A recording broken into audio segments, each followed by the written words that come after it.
Muy buenas tardes. Voy a presentarles el tema de geopedología, estudio de caso, como continuidad de los temas vistos la semana anterior. A manera de introducción presentaré algunas ideas sobre factores formadores y cartografía de suelos. Bloquear el La micrófono. cartografía de suelos tiene su base en la ecuación general de la edafogénesis propuesta por Jenny en 1941, la cual menciona que el sistema suelo S es igual a F. F significa los factores formadores: clima, organismos vivos, roca, relieve y tiempo. El sistema S, suelo, es dependiente de F, es decir, los factores independientes. Por otro lado, tenemos la idea de que el enfoque geopedológico aporta tres factores formadores, que son la topografía, roca y tiempo. Esta es una de las fortalezas del enfoque geopedológico. Además, tenemos un principio, el cual sintetiza el Carlos Ortiz Olorio de la manera siguiente con respecto a la cartografía de suelos. Dice que donde actúan los mismos factores formadores, los suelos que resulten serán los mismos.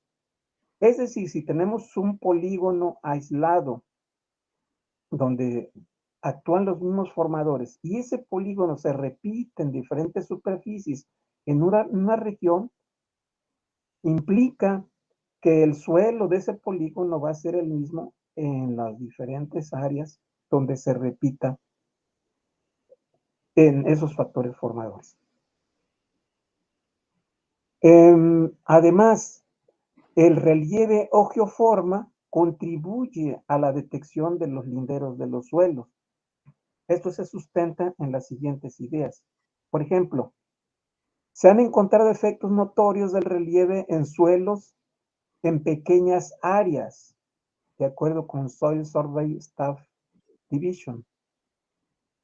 Y modelos de suelo-paisaje permiten entender la distribución de los suelos en un paisaje y predecir una clase de suelo en una forma del relieve a través de toposecuencias.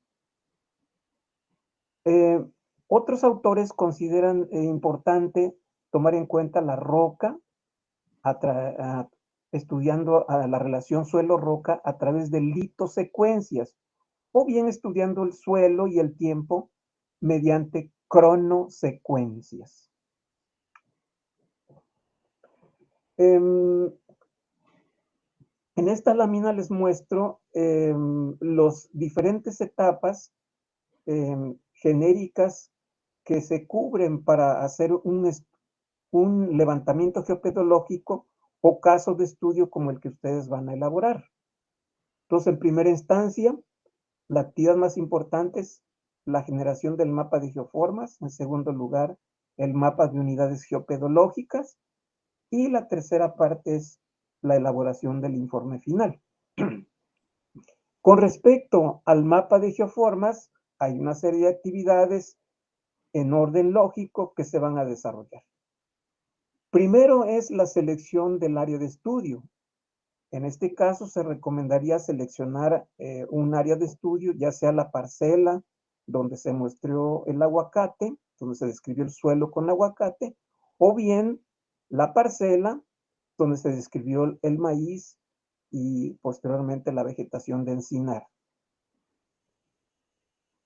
Otra actividad importante consiste en la obtención de materiales como son el modelo digital de elevación, cartas topográficas a escala 1:50,000 o 1:20,000, cartas geológicas del Servicio Geológico Mexicano, imágenes de satélite Google Earth o algún otro material que nos pudiera ayudar a conocer las geoformas y sus linderos.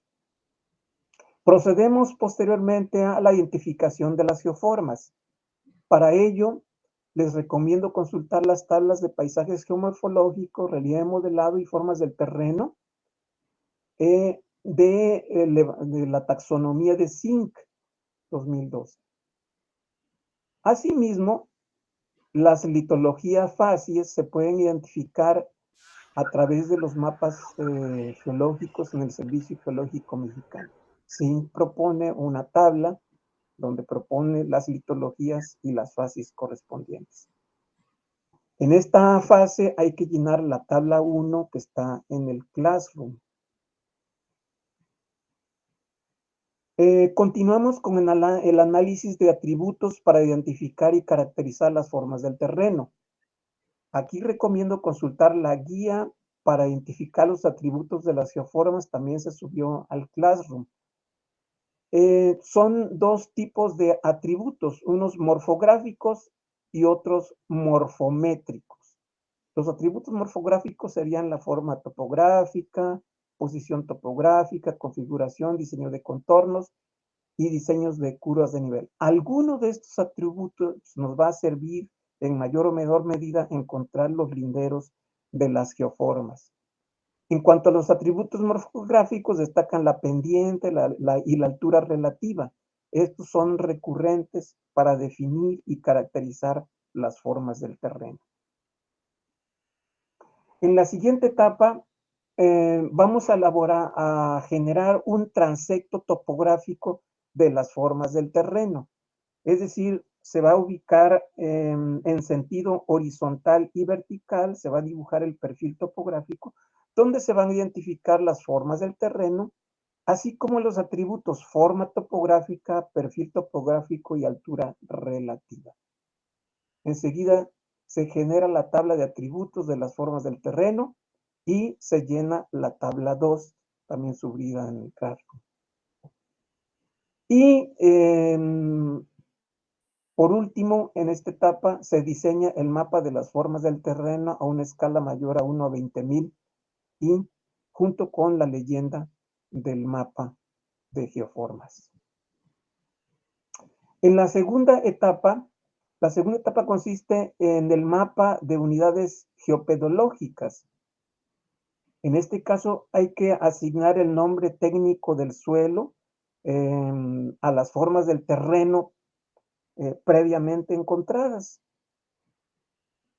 Ese nombre técnico del suelo se deriva de la información levantada en campo y después con el apoyo de los análisis físicos y químicos y la clasificación, y de esa manera se le da el nombre técnico. Y a cada una de las formas del terreno, pues se le asigna la clave del suelo correspondiente. Enseguida procedemos a la elaboración del mapa de unidades geopedológicas, donde se une la geoforma, o sea, la forma del terreno y el suelo. La escala va a ser mayor a 1 a 20,000. Se genera la leyenda del mapa detallado de unidades geopedológicas. Un ejemplo de cómo es la leyenda de las unidades geopedológicas. Por ejemplo, leptosol en ladera, fluvisol en albardón de río, cambisol en pie de vertiente. Algunos autores proceden al revés y dicen ladera con leptosol, albardón de río con fluvisol, etc. Cualquiera de las dos formas es válida. En algunos otros casos se presenta el mapa de formas del terreno y enseguida de manera separada el mapa de los suelos, pero aquí recomiendo hacer una tablita donde claramente se establezca la relación entre las formas del terreno y los suelos. Posteriormente se hace la evaluación de superficies en hectáreas y por ciento de las unidades geopedológicas y para finalizar esta actividad se llena la tabla 3. En la elaboración del informe final se hace la caracterización de las geoformas y los suelos. Para ello se utilizan los insumos, el mapa de formas del terreno, el mapa de las unidades geopedológicas, la información de las tablas 1, 2 y 3, también tener en cuenta fotografías de las geoformas tomadas en el campo, los suelos, cuando se describió el perfil y los usos del suelo agropecuarios o forestales. Asimismo, tener a la mano los datos de los suelos clasificados en campo y sus características físicas y químicas. Aquí finalizo con esta etapa introductoria. Bien, continuamos con la presentación del tema de geopedología, estudio de caso, y les muestro ahora materiales que denominé Guía para la identificación de atributos de las geoformas.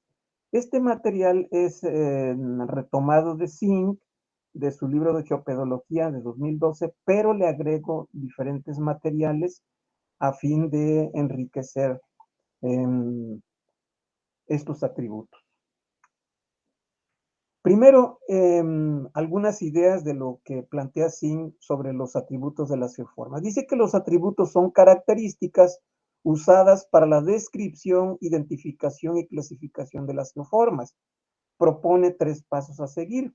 Primero, descripción y medición para caracterizar sus propiedades y constituyentes. Identificación para comparar las geoformas a determinar con tipos de referencia establecidos. Y luego clasificación para ubicar las geoformas a determinar en el sistema taxonómico propuesto por Zinc 2012. A manera de recordatorio, los atributos son de 2 tipos, morfográficos y morfométricos, y en esta figura se muestran los atributos que más se utilizan para identificar y caracterizar paisajes geomorfológicos, relieve modelado y formas del terreno. En una X se muestran los atributos más importantes y con una O algunos que son menos importantes, pero que también se consideran. Entonces, el paisaje geomorfológico, como pueden ver, tiene algunos atributos característicos, como la altura, la pendiente, la densidad de disección del relieve, el patrón de drenaje, arreglo de curvas de nivel, forma topográfica. El relieve es quizás de las geoformas que más comparten atributos.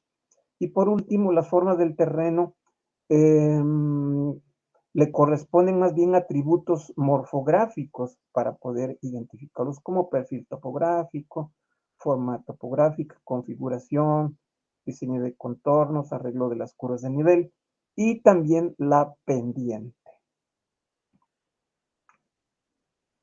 Y entre los atributos morfográficos, primero se revisa la geometría de las geoformas. Cuando una vez que tengan sus polígonos de las formas del terreno, van a ir consultando estas tablas y van a ir abordando cada uno de los atributos y compararlos con sus datos obtenidos en el campo, con los datos obtenidos en su perfil topográfico y en el mapa, y le van a ir asignando cada uno de los atributos en la tabla 2, si no mal recuerdo. Entonces, primero, entre los atributos morfográficos destaca la topografía. Se refiere a la sección transversal de una porción del terreno. En esta figura se muestran 3 niveles de las geoformas. En la figura se muestra una línea que corresponde al perfil topográfico y bueno, en la parte superior se destaca todo ese conjunto en este caso, de lomas y depresiones que evidencia el perfil topográfico, corresponde a un paisaje geomorfológico del lomerío. Y en este caso la forma topográfica se caracteriza como fuertemente disectada. Las lomas, digamos, corresponde a los terrenos que todavía permanecen, que no han sido erosionados, y en cambio la parte cóncava va a corresponder a la zona que fue disectada por la erosión hídrica a través de miles de años. Un siguiente nivel de geoforma que muestra la figura es el relieve o loma. En este caso, el relieve positivo, que estoy marcando, corresponde a una loma. Otra loma se presenta hacia la derecha. Y luego tenemos una zona cóncava que ya no es loma propiamente, sino es más bien como una depresión. Bueno, entonces, toda la parte de relieve positiva va a tener un perfil topográfico convexo cóncavo, es decir, esta es la parte convexa y luego la parte hacia la base va a corresponder a la zona cóncava. Y lo mismo se observa en la figura de la derecha. El siguiente la siguiente forma corresponde a la forma del terreno y este se basa en el modelo de vertientes que propone Rubén en 1975. En este caso se trata de caracterizar el relieve de loma, pero desglosado en las diferentes formas del terreno que presenta. Entonces tenemos en la parte superior de la loma la forma topográfica de cumbre y la caracteriza como convexa. Luego le sigue el lomerío de forma convexa. Luego viene la ladera rectilínea. Luego la falda cóncava y aquí continuaría el pie de vertiente, de acuerdo al propio modelo de Rubén. Bien, esa es la forma como se expresa un perfil topográfico y cómo podemos caracterizar la forma topográfica y el perfil topográfico. En estas tablas se muestran diferentes clases de perfil topográfico que van desde plano, cóncavo, convexo, convexo cóncavo, cuando, digamos, eh, no se pueden separar fácilmente lo cóncavo de lo convexo, entonces se unen en una sola eh, clase. También tenemos rectilíneo, disimétrico, irregular. Y voy aquí a la derecha ejemplos de geoformas. Ustedes pueden revisar como toda acá cuáles geoformas corresponden a perfil topográfico plano o rectilíneo. En la parte inferior tenemos un cuadro de forma topográfica. Entonces tenemos formas topográficas como plano o casi plano, ondulado, fuertemente ondulado, colinoso, fuertemente disectado y montañoso. Es decir, ustedes van a ubicar su forma del terreno en alguna de estas formas topográficas. A la derecha, en las siguientes columnas, relaciona cada una de esas formas topográficas con la pendiente y con la amplitud del relieve. Esta amplitud se entiende como la altura relativa de las geoformas. Entonces, por ejemplo, para el casi plano, pues la pendiente es menor a 2% y dice la amplitud del relieve es muy baja. Voy a brincar a uno más fuerte, dice el colinoso, pendiente 16 a 30% y la amplitud del relieve es moderada. Y el montañoso, pendiente mayor a 30% y amplitud del relieve alto.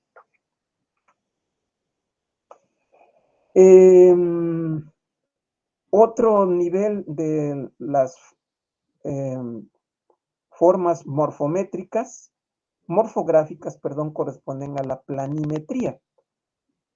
En este caso, estas características corresponden a la proyección vertical de los límites de las geoformas en un plano horizontal. Es decir, vamos a caracterizar la geoforma como la vemos, pero en un mapa o plano horizontal.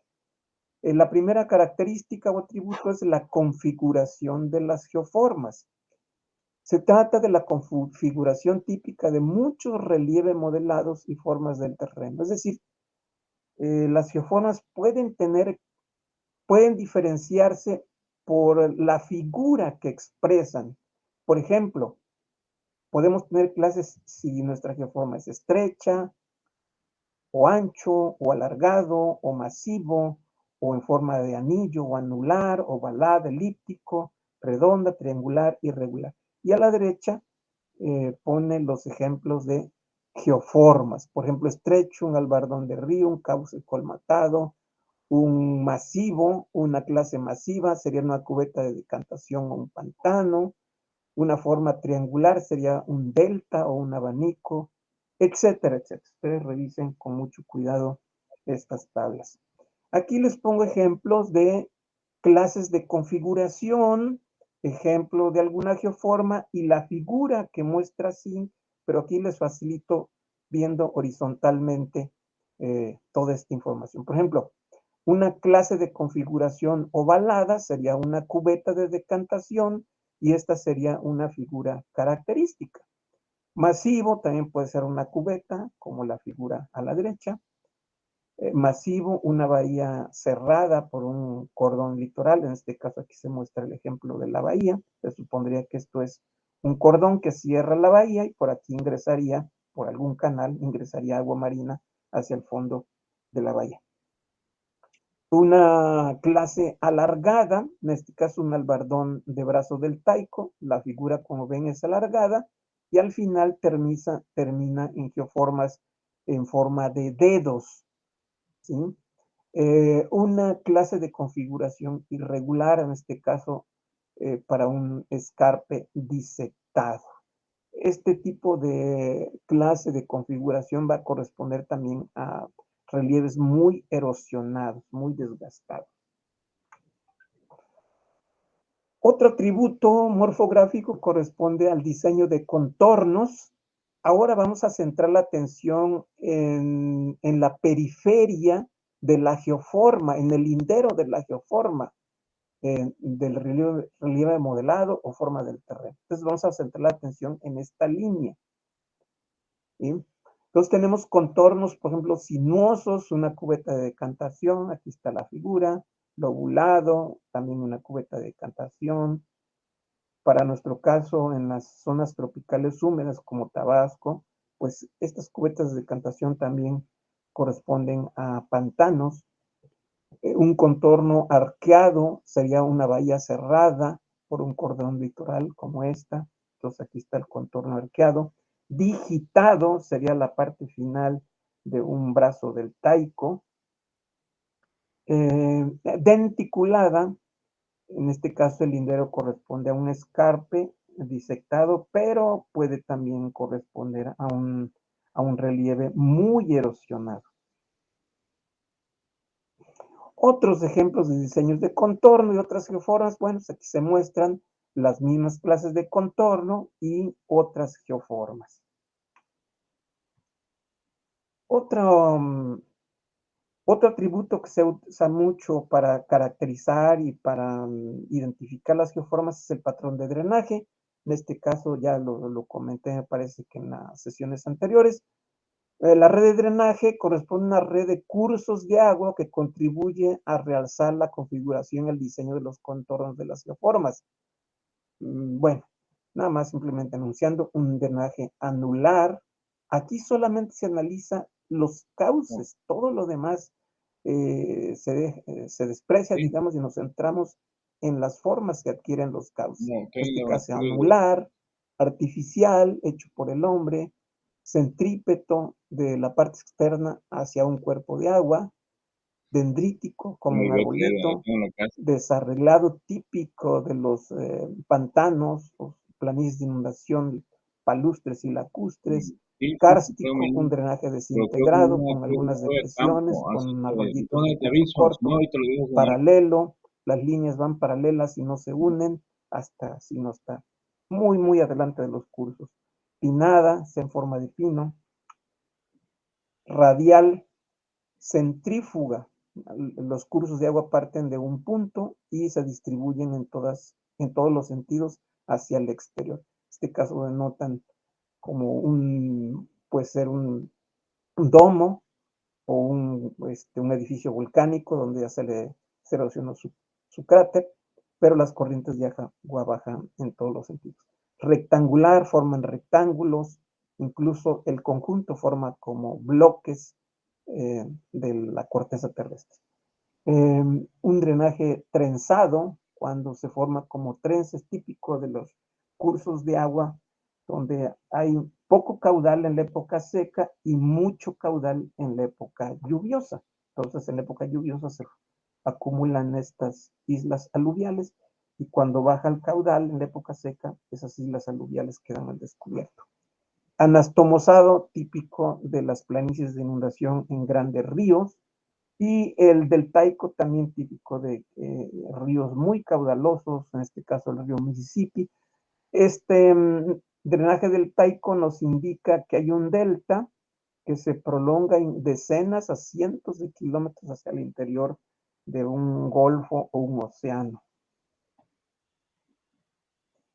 Em, otro atributo que se utiliza para diferenciar las geoformas corresponde al arreglo de las curvas de nivel, de acuerdo con García y Lugo 2003. Dicen que las formas del relieve o geoformas se pueden identificar en los mapas topográficos, ya que están dibujados por medio de curvas de nivel. Entonces es cuestión de examinar con mucho cuidado y ver qué figuras podemos obtener de esos mapas de curvas de nivel. México está cubierto con mapas topográficos, escala semidetallada, unos 50,000 y uno a 20,000, que proporcionan muy buen material para hacer mapas de formas del terreno, relieve modelados, en regiones relativamente pequeñas. Entonces, enseguida les muestro una propuesta de arreglo de curvas de nivel y geoformas tomando ideas de García y Lugo. Entonces, aquí tenemos un ejemplo. La primera columna, arreglo de curvas de nivel, abiertas. Y aquí retomo ideas de contorno y configuración que presenta Sin. En esta otra columna se muestran las imágenes del espaciamiento o diseño de las curvas de nivel y al final qué tipo de geoformas pudiéramos identificar con ese tipo de curvas de nivel. Entonces, por ejemplo, partimos desde curvas abiertas hasta curvas de nivel muy cerradas. Entonces, en las curvas abiertas, pues el contorno va a ser sinuoso o lobulado y la configuración va a ser ovalada o masiva, o sea, ancha. Entonces, aquí tenemos un ejemplo de una planicie o una llanura con una curva de nivel. Las curvas de nivel en este caso son muy abiertas, muy distantes, lo que indica que la pendiente es muy pequeña. Tenemos curvas de nivel intermedias. Si adoptan una forma rectilínea y una configuración estrecha, alargada y en franjas, como en este caso, entonces estamos ante un pie de monte o una ladera suave o de pendiente media, tal vez, de una montaña. Curvas de nivel cerradas, de contorno rectilíneo a irregular, y además de forma estrecha a alargada, de configuración estrecha alargada en franjas, como la figura.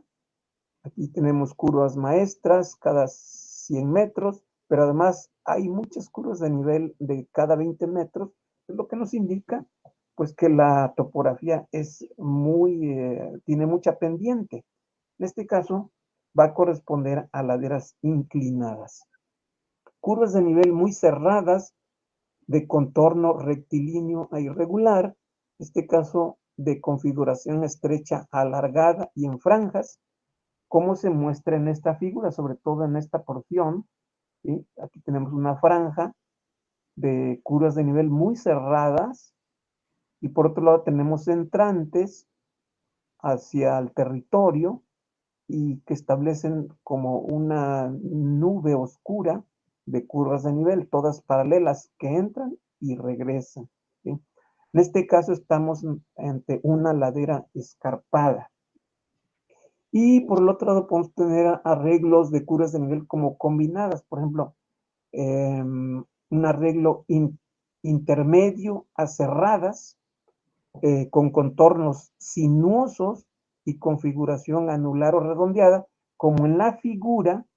¿Sí? Como ven, las curvas son redondeadas desde la periferia hasta el centro. En este caso estamos en presencia de una geoforma de cono volcánico o un domo de granito, o puede ser un domo de karst o algún domo volcánico, pero es más o menos así se expresarían las curvas de nivel vistas en un mapa topográfico. Bien, ahora veamos algunos atributos morfográficos. Estos se van a referir a la dimensión de las geoformas. Abarcan rasgos dimensionales de las geoformas derivados de una representación numérica de la topografía. Estos datos se obtienen de modelos digitales de elevación y de mapas topográficos.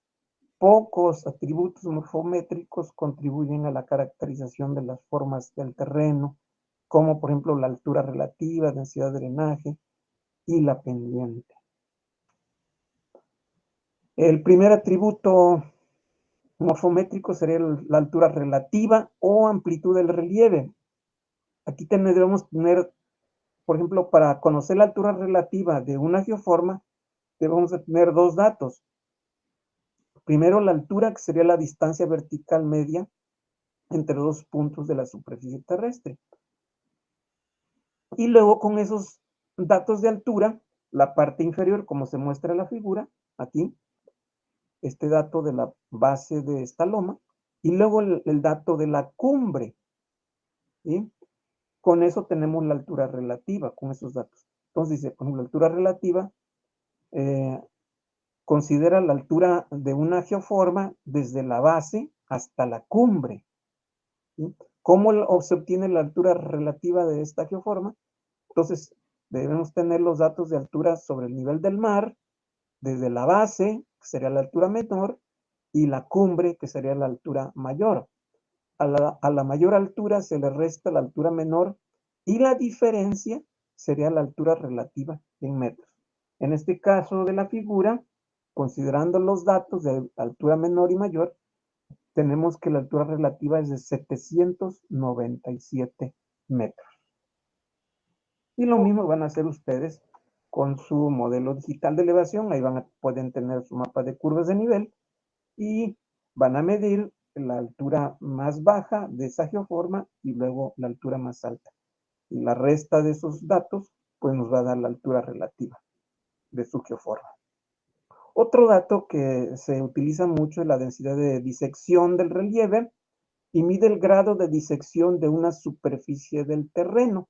Aquí se muestra una ecuación donde dice BD es igual a suma de L entre A, donde BD es la densidad de valles o de cauces, ¿sí?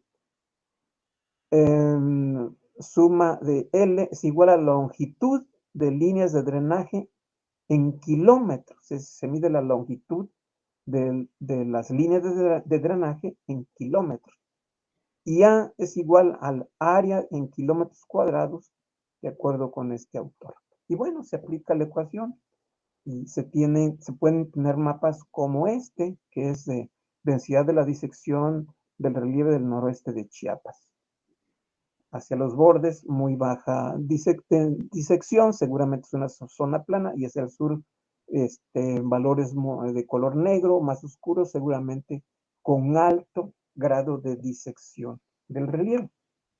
Por último, tenemos el atributo de la pendiente del relieve. Ese es un atributo muy importante que se considera en diferentes evaluaciones.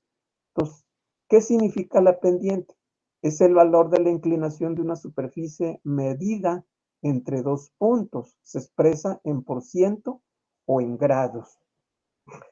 Y en la pendiente, existen clasificaciones de pendiente para el relieve o para evaluar tierras. Entonces les muestro algunas tablas con diferentes grados de inclinación del terreno y dependiendo del propósito, pues ustedes van a aplicar alguna de estas clasificaciones. Esta es la de García y Lugo y Pliego. Por ejemplo, dice para terrenos de planicie, tiene geoformas planas o ligeramente inclinadas. Es una forma muy sencilla de clasificar las geoformas únicamente con base en la pendiente. Entonces, la planicie pues va a tener una pendiente menor a 2%, ligeramente inclinado 5%, un pie de monte, la pendiente ya aumenta a 2 a 10%. Y tenemos una clasificación de ladera. Esto va a ser muy favorable para terrenos donde haya zonas de lomerío o de montaña. Entonces, laderas suaves de 2 a 10%, medias 10 a 21%, considerable 21 a 47%, fuerte 47 a 70%, y escarpada o para muy montañoso, digamos, mayor a 70%. En caso de que vayan a hacer evaluaciones por capacidad de uso o para aptitud para cultivos, podrían utilizar alguna de estas tablas. La primera es la del INTA, donde hace esta clasificación de las pendientes: menor a 2, casi plano para terrenos de clase 1, menor a 4, ligeramente ondulado, clase de capacidad 2, y así sucesivamente para pendientes cercanas a 30%, muy fuertemente ondulado. Los terrenos son de clase 7 y mayores a 30, escarpado, con clase de capacidad mayor a 8. Las clases que varían de 1 a 4, de acuerdo con esta capacidad, son las que tienen posibilidades para el desarrollo agrícola. Y las clases de las 5 a la 8, 5 a 7, posibilidades para el uso de pastizales y de plantaciones forestales. Y la 8 debe ser para conservación de la vida silvestre. Y más o menos similar es la que propone el Colpos, pero varía, digamos, los intervalos de pendiente. Me parece más completa. En este caso, para clase de capacidad 1, la pendiente debe ser menor a 2, clase 2, pendiente 2 a 6%, clase 3, 6 a 10, y así sucesivamente hasta llegar a intervalos de 40 a 100%, que ya son de clase 7, y mayores a 100%, clase 8. Entonces, dependiendo del propósito de su trabajo, pues van a aplicar, pueden hacer un mapa de pendientes, y de esta manera nos va a ayudar a caracterizar nuestras formas del terreno o geoformas en general. Bueno, es todo de mi parte. Muchas gracias.